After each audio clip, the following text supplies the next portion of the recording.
Me llamo Gabriela Martínez Torres. Tengo 42 años.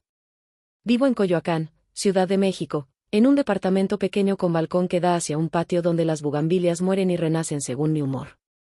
Soy profesora de literatura en una preparatoria, viuda desde hace 4 años, con una hija de 16 años que se llama Clara. Mi vida, en este momento, es una mezcla de rutinas gastadas, clases, correcciones, cenas frías, noches de insomnio, y una necesidad intensa de silencio, como si el ruido del pasado pudiera abrir una grieta que me arrastrara. No lo digo en tono de melodrama, lo digo porque el pasado todavía se sienta conmigo a la mesa cuando hay visitas. Antes de que siga contando, si te gustan las historias reales, crudas y con verdad, por favor considera suscribirte. Contar esto en voz alta me cuesta, pero quizás alguien allá afuera necesite oír que no está solo. Ella pensó que me iba a humillar. Ella, mi hermana mayor, Elisa, siempre ha tenido ese talento fino para convertir una ausencia en una acusación pública. Y cuando llegó la invitación a su boda, con tipografía elegante y tinta dorada, sentí que el aire del corredor se volvía más denso. La letra de Elisa, impar, inclina hacia la derecha como una daga. Abrí la carta y no lo supe hasta después, pero mi estómago se apretó como si hubiera tragado arena caliente. La casa donde crecimos olía a café quemado y a talco para bebés, porque mi madre siempre quiso borrar la edad del hogar. El olor de la casa de mi madre está incrustado en mis pulmones, tubitos de crema en la mesa de noche, frascos de colonia a medio usar, una radio que sintonizaba boleros a las 3 de la madrugada. También hay un olor que aprendí a identificar con apretar los dientes, la cerveza fría que mi padre escondía en el refri y que, cuando se descuidaba, se mezclaba con el olor del cobre del reloj. Lucía, la vecina, decía que mi padre era hombre de ciudad y supo ser buen hombre, y yo sabía que esa era la forma amable de decir que se perdía entre bares. No vine de una familia perfecta, ni siquiera cercana. Hubo amor, a veces, y hubo egoísmo disfrazado de sacrificio. Hubo promesas grandes hechas en noches de lluvia y olvidadas al amanecer. Mi hermana Elisa fue, desde niña, la que aprendió a cambiar de máscaras, amable con los profesores, encantadora con las vecinas, fría conmigo cuando mi madre necesitaba a alguien en quien confiar. Ella se alimentó de la aprobación, del aplauso, y al no recibirla, aprendió a castigar. Mi relación con Elisa se fracturó gradualmente. No fue grosera, ni violenta en el sentido físico, sino en la acumulación, palabras punzantes a la hora de la cena, una crítica pública en la fiesta del pueblo, la confabulación para que yo no tuviera voz en las decisiones familiares. De adolescente me llamó la desordenada y la que no merece. De adulta, sus golpes fueron más elaborados, difusiones de rumores, desaparición de mi correspondencia, llamadas a mi jefe con insinuaciones. Yo respondía intentando razonar, explicando, pidiendo que parara. Pedir no fue suficiente. Una noche, cuando tenía 29 años, me senté delante del espejo del baño y me pregunté cuánta vergüenza me había sido impuesta. Tenía marcas de vergüenza que no eran culpa mía, un matrimonio frustrado por la infidelidad de mi ex, que llevaba meses en conversaciones para divorciarse pero aseguraba que era culpa de Gabriela, una deuda que heredé porque mi ex se fue con el coche que estaba a mi nombre, y la sensación persistente de que, sea cual fuera el daño, la culpa me volvía a mí en forma de risa en las reuniones familiares. El incidente que quemó realmente la relación fue el negocio de la casa familiar. Mi padre murió mientras mi hermana y yo negociábamos, o eso creí, ellas pusieron su firma en un contrato que me dejaba fuera, y luego hubo una palabra que escuché repetida como un aguijón, apestosa. Sus palabras eran cortas, afiladas: no mereces nada, Gabriela. Siempre fuiste la débil. Papá fue claro. Yo intenté pelear, intenté hablar con cada abogado, pero la burocracia y la memoria selectiva de los que aman a Elisa me dejaron sin hogar, no literalmente, teníamos casa propia, sino sin la memoria compartida de nuestra historia. Como si yo nunca hubiera lavado los platos ni cosido los botones, como si yo no hubiera pasado noches cuidando a mi padre hasta que dejó de respirar. Después de eso me fui. Iba y venía a la ciudad del sur donde mi madre había conseguido un alquiler barato. Trabajé en una biblioteca, di clases nocturnas, aprendí a dividir mis gastos. Conocí a Roberto por casualidad en una librería, nos casamos con prisa, quizás para cubrir un vacío que ninguno de los dos quería admitir. Fue un buen matrimonio en muchos sentidos, lo que no fue bueno fue cuando su familia, al enterarse de la historia antigua, comenzó a mirar a mi casa con sospecha.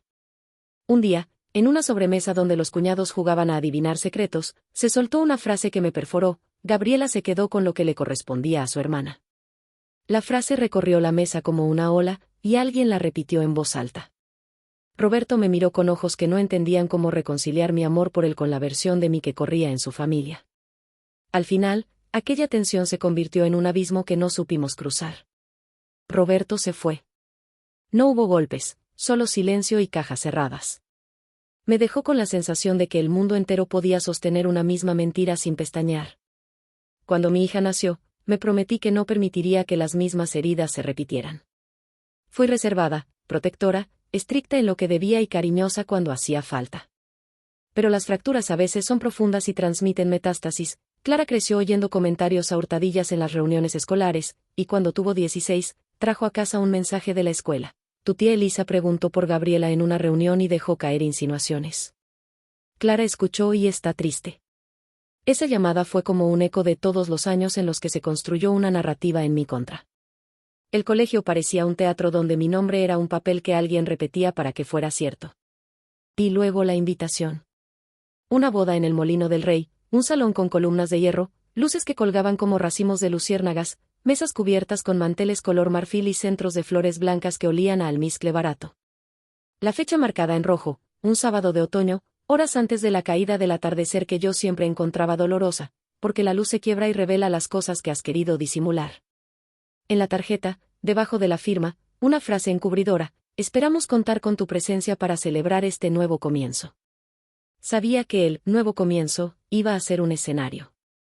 Esa invitación fue un trastorno físico. Sentí que mis manos se enfriaban, como cuando subes a un metro que diariamente te hace sudar y, de pronto, se detiene en la plataforma y permanece sin moverse. Pensé en no ir. Pensé en enviar una nota de felicitación y desaparecer en el mapa de la vida de Elisa. Pero cuando Clara me preguntó con ojos pacientes si iríamos, vi que el silencio podría convertirse en una declaración más, que yo no iba a aceptar que alguien más dictara cómo debía desaparecer. Y que, además, había cosas que no podía dejar sin decir, aunque las palabras me temblaran. En los días siguientes empecé a sentir que me observaban. Las voces en el barrio, la señora que barre su puerta, el taquero que ya sabe lo que pido, parecían más agudas. Soñé con mi madre escribiendo cartas que nadie leía y con mi padre regresando a la mesa, con el humo del cigarro rozando la encimera. Tomé una libreta y empecé a escribir, fechas, nombres, pequeñas confesiones arrancadas como dientes. Escribir es una forma de sostener el vértigo, pensé entonces. Si hay algo que cuenta una vida con cierta honestidad es la acumulación de cosas pequeñas: la vez que Elisa me escondió las llaves del coche para que llegara tarde a una entrevista, la vez que dijo a mi madre que yo bebía demasiado, la vez que me dejó a solas con una deuda que no era mía. Si esto te resuena hasta aquí, dale un like, ayuda a que estas historias se encuentren con otras personas que también necesitan oír que el dolor se nombra para no devorarnos. No lo pido por vanidad. Lo pido porque, mientras escribo esto, siento la responsabilidad de que mi voz, mi vértigo, mi resistencia, llegue. No fui la única que sufrió. Y no todo gira alrededor de mi herida. La complejidad de Elisa también se escondía en pequeños momentos en los que era niña asustada por la violencia de un padre que desaparecía, en la tristeza de una mujer que aprendió a vender su ternura por seguridad. No pretendo ser la heroína única en esta historia. Pero sí sé que, cuando alguien decide humillar a otra persona de manera pública, algo muy íntimo se quiebra. Y yo quería, antes de cualquier humillación pública, poner mis cartas sobre la mesa. Terminé la libreta y le di una última vuelta a la hoja. Había días que las letras temblaban de rabia, otras, estaban llenas de nostalgia. Compré una grabadora vieja, una cámara discreta, y comencé a reunir testimonios. No todos estuvieron dispuestos. Algunos prefirieron mirar hacia otro lado, otros, con la voz quebrada, me dieron pequeñas claves: una carta que había sido escondida, una cuenta que no cerró, la palabra disculpa que alguien no supo pronunciar. Íbamos armando, sin saberlo, un mapa de lo real. La idea de lo que iba a regalar en la boda fue tomando forma como una herida que cicatriza con un rastro visible. No quería humillar a nadie. Mi intención era otra: dar luz, mostrar la verdad que se había tergiversado y, si era posible, abrir una ventana por la que la reconciliación pudiera asomar. Si algo hago hoy, lo hago desde esa voluntad ambigua: enseñar lo que ocurrió sin convertirlo en espectáculo. En el fondo de mi pecho, cuando pienso en aquello, hay una mezcla de miedo y alivio. Miedo porque sé quiénes estarán a mi favor y quiénes contra. Alivio porque había decidido no renunciar a mi versión. Las audiencias que creamos, familia, amigos, conocidos, tienen una sed de dramatismo que asusta. Yo quería poner un regalo en la mesa que obligara a la gente a mirar, no para escandalizarlos, sino para darles la posibilidad de escuchar otra verdad. La boda se acercaba. Las noches antes eran largas, el ruido de la ciudad se metía por las rendijas de mi ventana, un bar cercano repetía canciones viejas a las 3 de la mañana, y yo repasaba un libreto en la cabeza, como si fuera a dar una conferencia de vida. Había cosas que no sabía, cómo reaccionaría Elisa al verme en su celebración, si me llamaría públicamente traidora o si fingiría indiferencia. También había algo definitivo, ya no quería que el miedo decidiera por mí.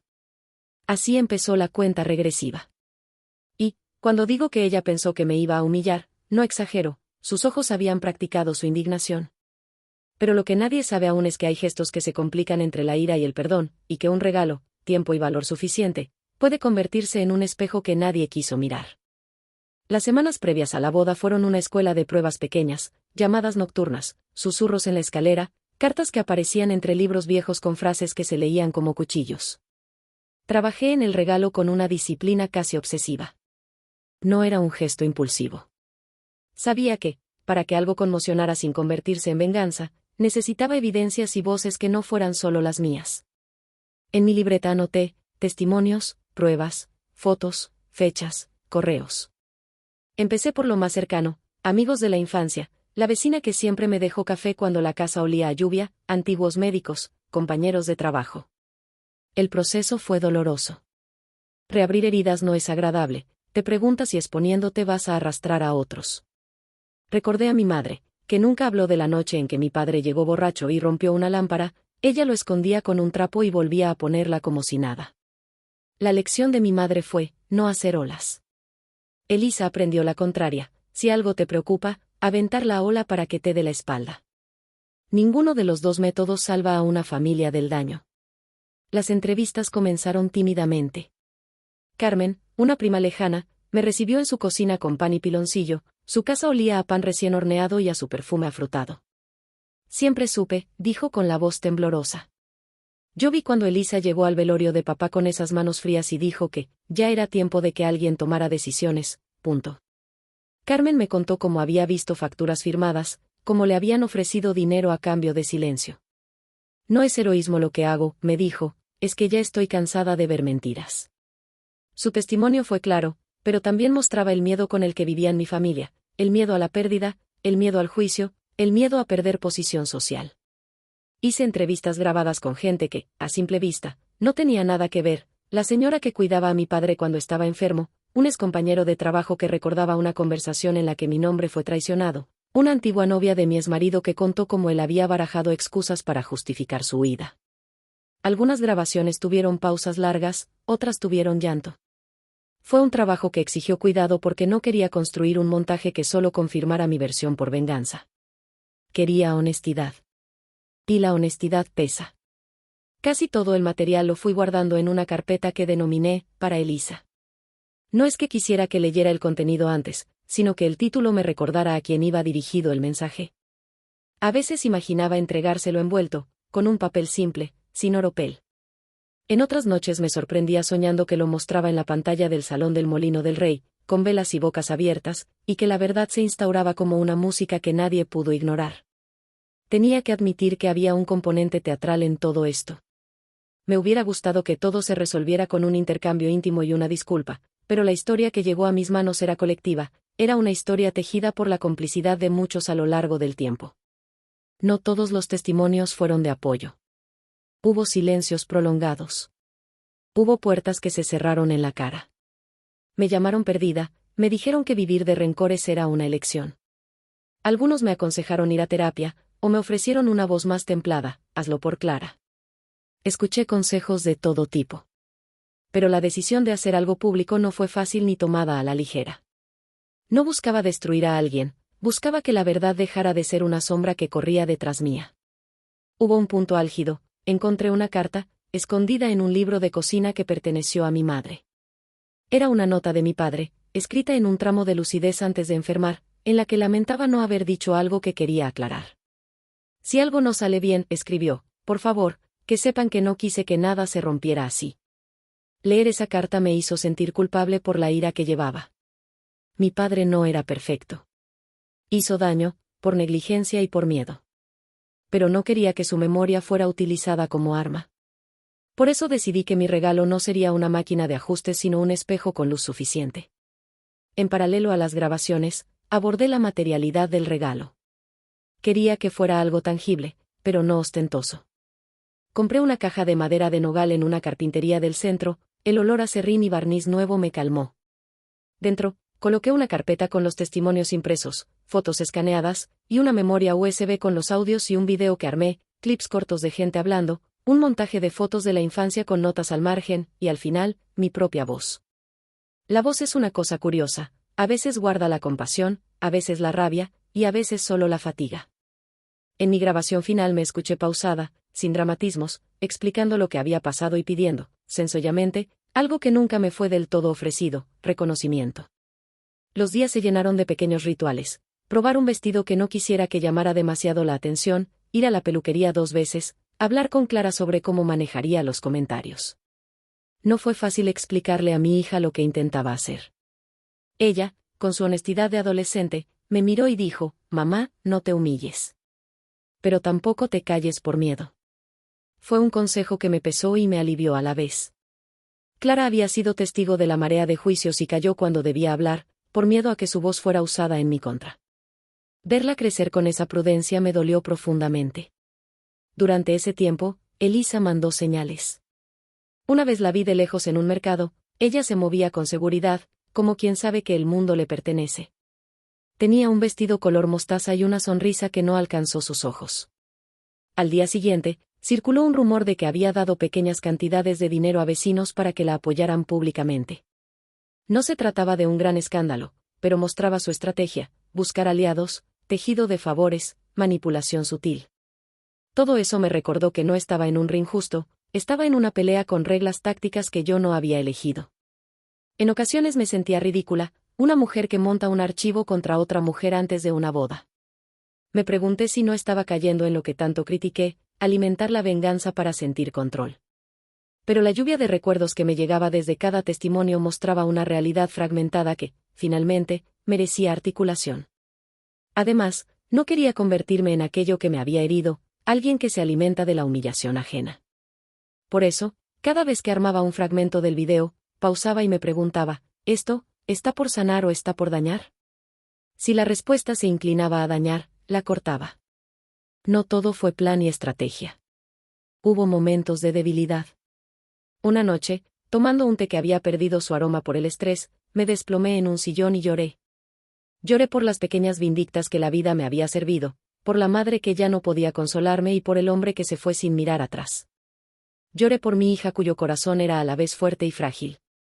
Lloré sin saber que llorar era en sí un acto de lucidez: llorar te deja más preparado para la verdad. Si te suena familiar esto, de preparar algo que parece desproporcionado para una herida que se repite, deja un comentario. Me interesa saber si alguien ha pasado por esto, por la decisión lenta de no callar más. Estas reacciones ayudan a que la historia no quede en un monólogo, sino que sea comunidad. Una semana antes de la boda me reuní con la fotógrafa del evento. Vio mi caja de nogal encima de la mesa. ¿Eso es un regalo especial?, preguntó con curiosidad. Le dije que sí, sin más detalles. Ella me miró con una mezcla de profesionalismo y empatía. A veces las historias se cuentan mejor con imágenes, dijo. Su comentario me dejó pensando: ¿y si la verdad tenía más fuerza cuando se mostraba con rostros humanos, cuando la gente que la vivió hablaba frente a otros sin intermediarios? Ese pensamiento me llevó a editar el montaje con paciencia, cuidando cada transición, cada silencio. Sabía que un silencio bien puesto puede decir más que 1000 palabras. Poco a poco el plan tomó forma: un video de 15 minutos, una memoria con documentos, una caja y un pequeño sobre con una carta dirigida a Elisa. No era una carta para humillar. Era una petición de que alguien reconociera su parte. Aún así, algo en mí vibró con la idea de la ceremonia. No quería que fuera un tribunal, quería que fuera un llamado humano. Si Elisa se rehusaba, pues tendría que aceptar que el regalo habría cumplido su función: ofrecer la posibilidad de la verdad. La tensión crecía y mi cuerpo lo resentía: insomnio, mareos leves, manos que olían a tinta y aserrín por la caja. Un día, en la escuela, una alumna me preguntó, entre el bullicio, si era verdad que asistiría a la boda. Me sorprendió la atención. Respondí que sí, pero que iría con la intención de cerrar círculos. Ella me miró con ojos de incredulidad y dijo: «Maestra, no cambie su forma de ser por miedo». Sus palabras me anclaron. No se trataba de actuar fría o calculadora, se trataba de ser fiel a lo que creo es justo, que las historias vividas merecen ser escuchadas. Llegó el día en que empaqué la caja. Cerré la tapa con una nota: «Para abrir sí». Quería tener alguna bicromía de posibilidad, que hubiera oportunidad para diálogo o para que mi regalo fuera un puente. Afuera, la ciudad despedía un sol que olía a asfalto caliente y tortillas recién hechas. Tomé la caja y sentí su peso en las manos. No era solo madera, era una propuesta de verdad. Me subí al coche con Clara a mi lado, y mientras avanzábamos por la avenida Insurgentes, sensación de extrañeza, la ciudad parecía igual pero distinta, como si todos los edificios supieran que algo estaba por pasar y esperaran en silencio su desenlace. Al entrar al Molino del Rey, los olores de flores artificiales y perfumes se mezclaron con el sonido lejano de una canción que no me gustaba. Vi a los invitados, caras conocidas, sonrisas comedidas, el brillo de quienes viven sin malas historias. Sentí el frío en la nuca. Elisa, en uno de los salones, conversaba con un hombre cuyo porte decía poder. Ella no me miró al entrar. Esa falta de mirada era el inicio de su estrategia: negar, ignorar, esperar que yo desapareciera. Pero la caja estaba conmigo, y saber que la tenía me dio una calma extraña. Sabía que, en algún momento, la abriría. Sabía también que, hasta ese instante, la posibilidad de la reconciliación todavía respiraba. La ceremonia fue un compendio de gestos medidos. Las mesas estaban dispuestas alrededor de la pista de baile, cada una con centros de flores que simulaban condiciones perfectas. La temperatura estaba controlada, pero la humedad del otoño se filtraba por las rendijas de la fachada antigua. El murmullo de los invitados se convirtió en un zumbido que me atravesaba como un botón prendido, conversaciones suaves, risas medidas, copas que tintineaban. En la pista, la pareja se veía feliz en la postura que la gente suele reservar para las fotos. Fuera de la pista, los cuerpos se movían con la coreografía de las convenciones. Me senté con Clara en una mesa lateral. Nos ubicamos de modo que pudiéramos ver pero no ser el centro de la imagen. Ella dormía con los ojos abiertos de la manera que solo los adolescentes saben hacer, mirada en otra parte, corazón en su cuarto. La música subió, luego bajó. Los discursos fueron gentiles, algunos lacónicos. En algún momento, un candidato a la ironía contó una anécdota sobre la novia, Elisa, que provocó risas. Pude ver el movimiento sutil de su mandíbula como si estuviera acostumbrada a convertir escenas en historias que la colocaban en la mejor luz. A mi lado, una mujer mayor lloraba sin consuelo. No era por la boda, pensé, sino por algo más profundo que los años no permiten disfrazar. Las expectativas eran contradictorias. Por un lado, saber que Elisa había preparado algo para desacreditarme; por el otro, la esperanza de que, frente a tantas personas, alguien alzara la voz por la verdad. En medio de esa nube, apareció Ana, una antigua amiga de la universidad que se acercó con una copa en la mano. «Gabriela», dijo con un susurro, «vi el video, y no puedo creer lo que algunas personas te hicieron». Ella había sido una de las pocas que accedió a ser grabada. Su presencia me consoló, no solo la suya, sino la de otros que, por temor o por vergüenza, habían aceptado dar testimonio. La sensación fue la del equipo detrás del telón, saber que no estás completamente sola. Cuando la novia pasó junto a nuestra mesa, su mirada nos rozó, fue breve, afilada como el filo de una cuchilla, pero no delató sorpresa. Esa mirada fría me provocó un vértigo físico, se me tensaron los músculos del cuello y sentí un olor metálico, como de monedas antiguas. Pensé en salir de ahí, en bajarme y dejar la caja en el baúl del coche. Hubo un instante de duda. ¿Qué pasaba si el presente se convertía en espectáculo y la gente volvía a creer la versión de Elisa? Sin embargo, mantuve la calma. Había un plan, y hasta ahora se mantenía. Los discursos siguieron y una camarera se acercó a nuestra mesa con un plato de comida. Clara, con cuidado, cortó un bocado y me miró como diciendo: «Hazlo cuando esté menos concurrido». No me hizo falta más que esa señal. Me levanté. Sentí la mirada de varios invitados al pasar. Ratos después llegó la sensación de que las miradas eran cuchillos que buscaban una grieta. Tomé la caja con mano firme. Respiré el olor a nogal y serrín. Era como llevar la memoria de una carpintería antigua, un olor sólido que me recordaba que todo lo que construyes, tarde o temprano queda. Me dirigí al centro del salón con pasos calculados. No quería tropezar con mis propios nervios. En el centro, colocaron una mesa para el libro de firmas y el pastel. Pedí permiso al maestro de ceremonias, quien me miró con extrañeza. ¿Quiere hacer alguna intervención?, preguntó. Asentí. Pocas cosas me habían preparado tanto como aceptar el momento público. Había soñado escenarios, y ahora estaba ahí, delante de rostros que podrían juzgarme o conmoverse. Sentí en el estómago la misma sensación de niño que te anuncia un examen, la certeza de que tienes que responder con lo que sabes. Mi micrófono en mano, miré al público. No pronuncié palabras grandilocuentes. Empecé con lo elemental: hola, buenas noches. Soy Gabriela, para quienes no me conocen. Hubo movimientos, susurros. Luego dije algo que no esperaba: vine con algo que quiero compartir. No para herir, sino para que escuchen otra versión. Esa frase tuvo el efecto de una campana, paró conversaciones, acercó miradas, convirtió sonrisas en cejas levantadas. Puse la memoria USB en el ordenador que un miembro del staff me acercó. El espacio se oscureció y la pantalla cobró vida. Los primeros segundos mostraron imágenes de la infancia, la casa de nuestros padres, la cocina, una torta mal hecha, mi padre con el cigarro en la mano. La proyección comenzó a hablar con voces distintas: Carmen, la vecina, la enfermera que cuidó a papá, y personas que yo ni siquiera imaginé que podían decir algo. Hubo silencios, cortes que se sintieron como navajas, y luego mi propia voz explicando las fechas y los hechos con una calma forzada. No eran ataques personales, eran relatos. El montaje no buscaba escarnecer, sino alumbrar. La reacción fue variada. Algunos se taparon la boca con sorpresa, otros bajaron la cabeza, incómodos. Hubo murmullos. Y hubo, también, ese silencio que pesa más que cualquier murmullo, la incomodidad de saberse entre dos versiones de la historia. En el video, una grabación mostró a un antiguo contador diciendo: hubo movimientos que nunca me cuadraron, y admito que me dejó en desazón ver cómo se movieron las firmas.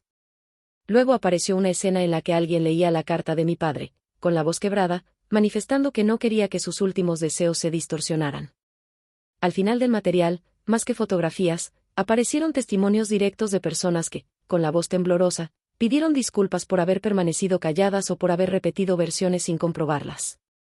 Cuando el video terminó, el silencio que siguió fue denso como una nube de lluvia. Sentí que mi cuerpo se liberó de un peso que ni sabía que llevaba. No fue una victoria inmediata, fue la constatación de que otros habían hablado y que la verdad ya no era solo mi reivindicación privada. Vi a Elisa en el público. Su cara estaba pálida, sin maquillaje. Tenía la boca cerrada como si una orden secreta le prohibiera abrirla. Tuve la impresión de que intentaba componer una reacción: furia, tristeza, teatro. Pero no pudo.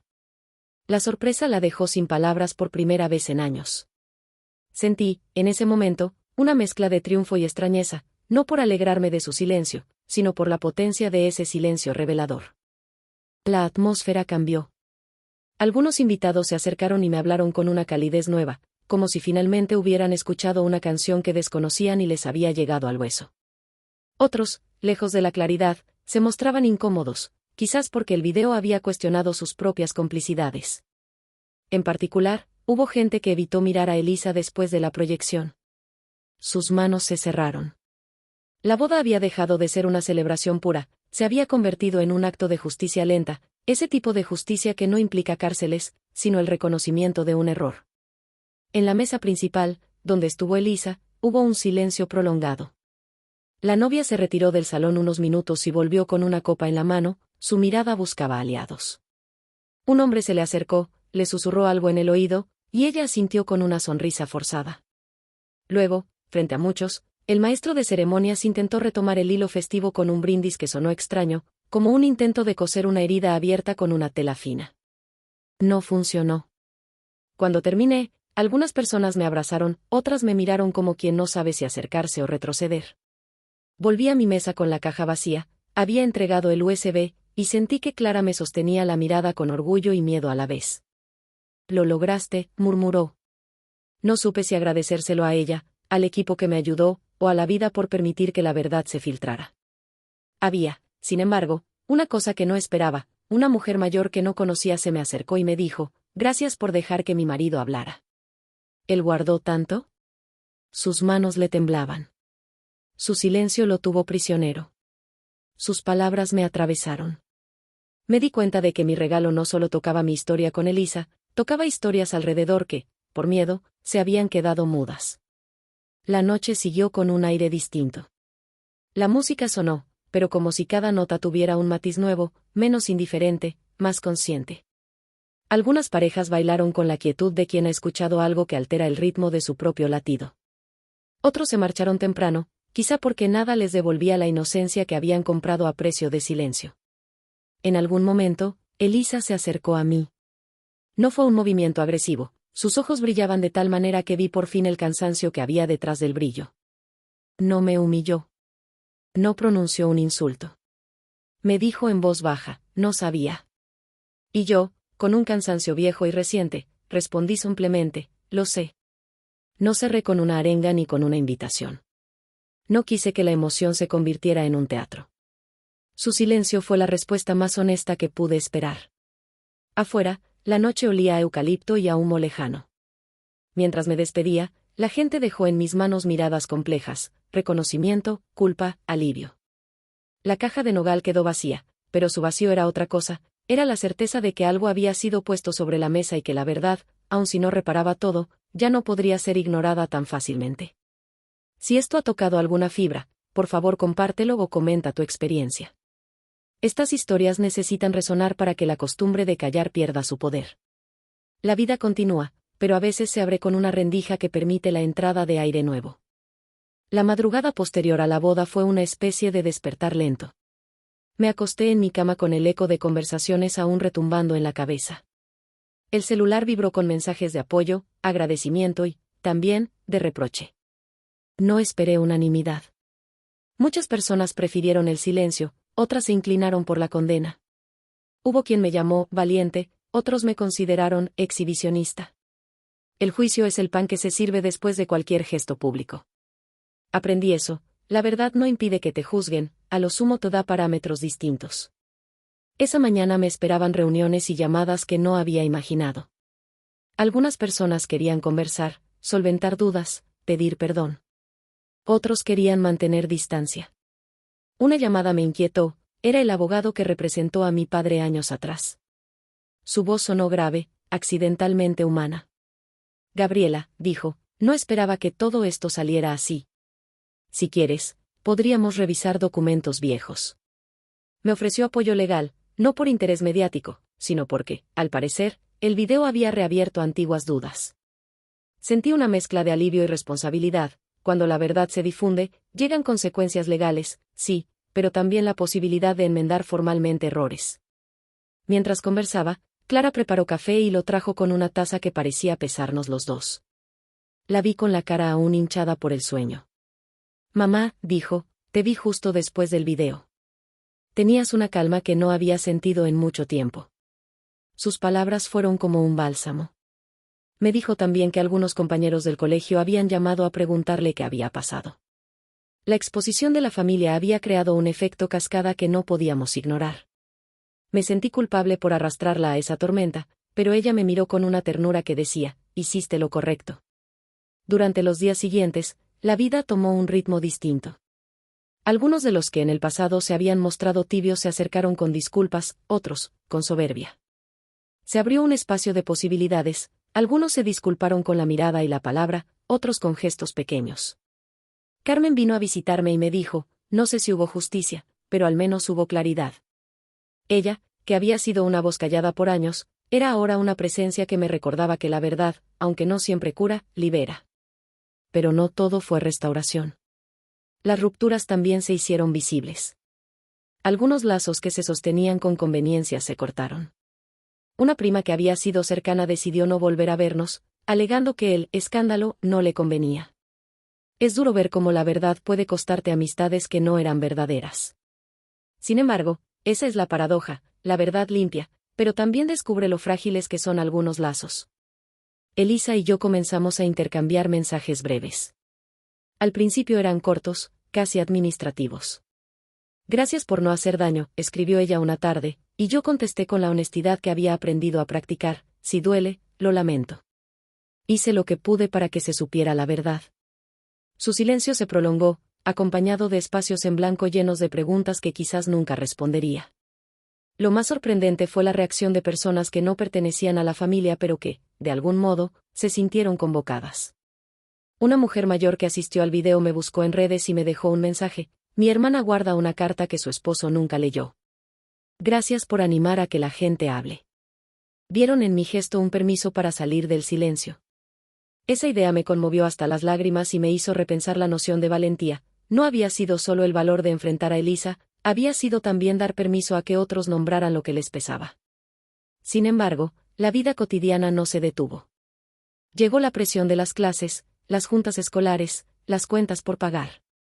La realidad, con su brutal integridad, no se apiada del corazón en crisis.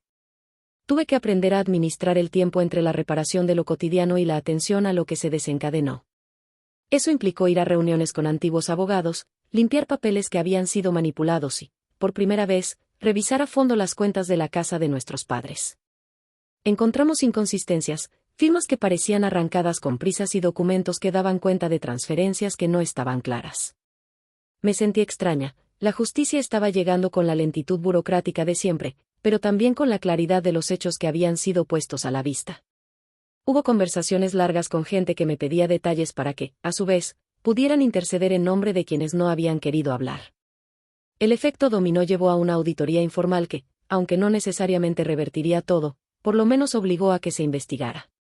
Con todo, lo más delicado fue la relación con Clara. Hubo días en que ella regresó con lágrimas porque en la escuela escuchó cosas que la hicieron cuestionarse a sí misma. Me pregunto si me miraron distinto, dijo una noche. No quiero ser la hija de una historia que la gente señala.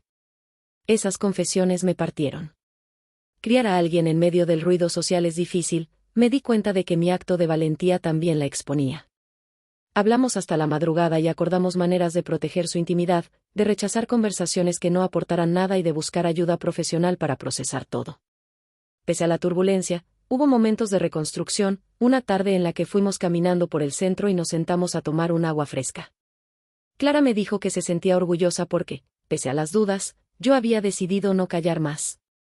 Sus palabras fueron como un peñasco que sostiene una bifurcación: siempre habrá quien juzgue, pero también siempre habrá quien admire la coherencia con la que tomas decisiones difíciles. Y eso, en verdad, pesa. La relación con Elisa fue cambiando con la lentitud del hielo que se derrite.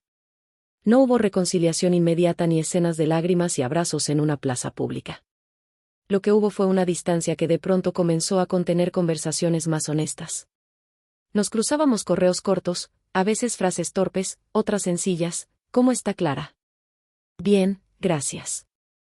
Esos mensajes contienen todo lo que no se atrevieron a decir en la boda: dolor, culpa, una cierta vergüenza que pesa como una moneda en el bolsillo.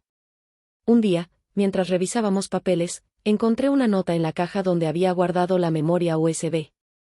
Era una hoja con la letra de mi madre, pequeña y apretada. Decía: Gabri, perdón por no hablar antes. No supe cómo. Leer eso fue un golpe definitivo. La culpa y el alivio se mezclaron: culpa porque mi madre no había defendido la verdad cuando pudo, alivio porque al menos alguien en mi familia había reconocido, aunque tarde, su error.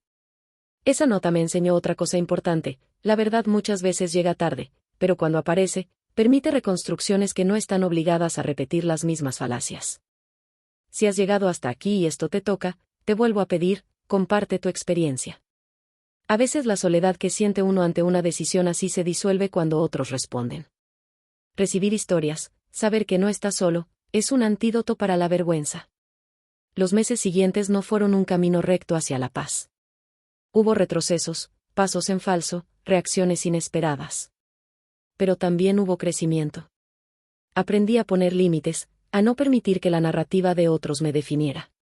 Aprendí que pedir disculpas es un acto de coraje tanto para quien la da como para quien la recibe.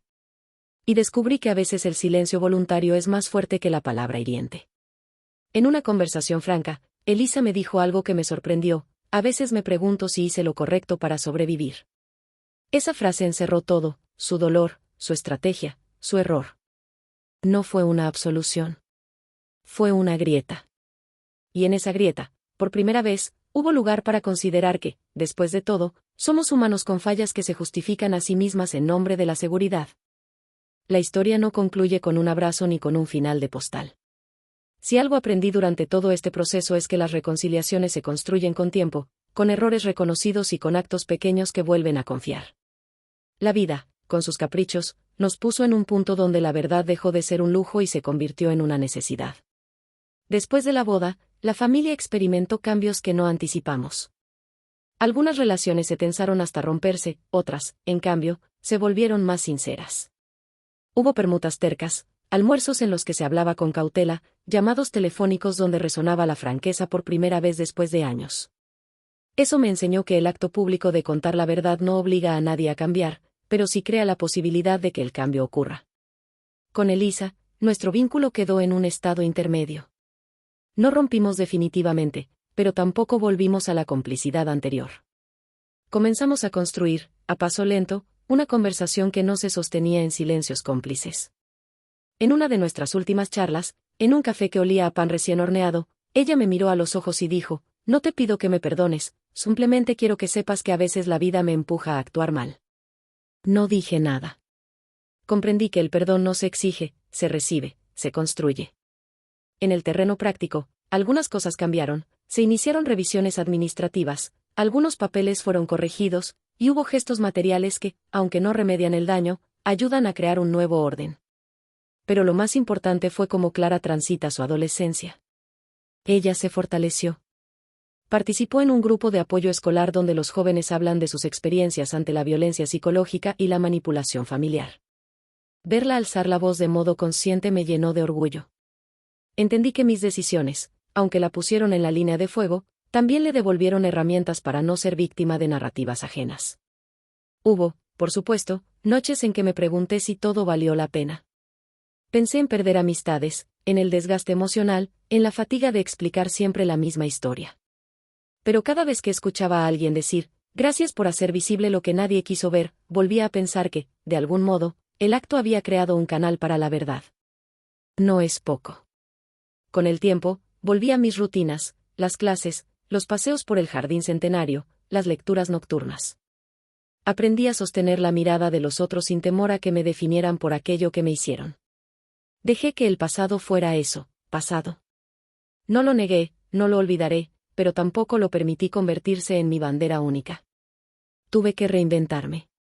Comencé a dar talleres sobre escritura terapéutica para mujeres y hombres que, como yo alguna vez, creen que la vida es una acumulación de silencios. Ese trabajo me dio una nueva vocación: ayudar a otros a nombrar lo callado. En cuanto a Elisa, el gesto que la dejó sin palabras en la boda no fue la venganza que ella esperaba, fue, en cambio, una luz que mostró lo que muchos sabían pero no dijeron. El silencio que la dejó muda no fue por derrota social, sino por la imposibilidad de sostener su versión frente a evidencias claras y voces que la confrontaron con humanidad. Esa constatación, dolorosa, la obligó a mirar sus propias sombras.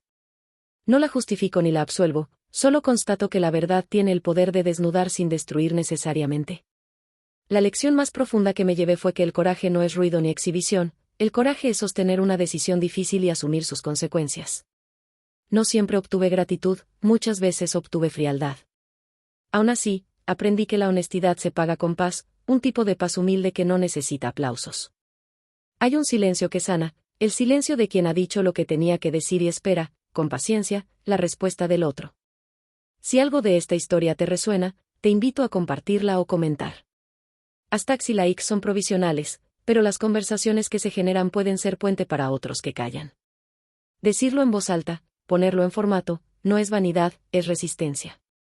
Ahora, cuando paso por la casa de los años, donde antes la memoria se doblaba en rincones oscuros, siento que la luz entra por grietas nuevas. No todo volvió a su lugar. Algunas cosas se quedaron, inevitablemente, irreparables. Pero hay veredas reconstruidas, pasos que no retroceden, y el valor de no ocultar la verdad. Y eso, al final, es suficiente. Hace poco me encontré con Elisa en una confitería. Hablamos de trivialidades. Sin grandes gestos, sin grandes promesas. Ella me dijo: «Gracias por lo que hiciste, me costó verlo». Respondí con una sonrisa triste y dije: «No buscaba tu agradecimiento. Quería que supieras». Nos despedimos con un apretón de manos que no fue cálido pero sí sincero. Esa fue la escena que, quizás, más alivió mi antiguo temor, que la verdad, cuando se expone con honestidad y sin sed de destrucción, obliga a la otra persona a reconocerse. Al terminar esta historia, no puedo negar que hubo daño. Hubo injusticias, manipulaciones, noches de llanto y días en que nada parecía tener solución.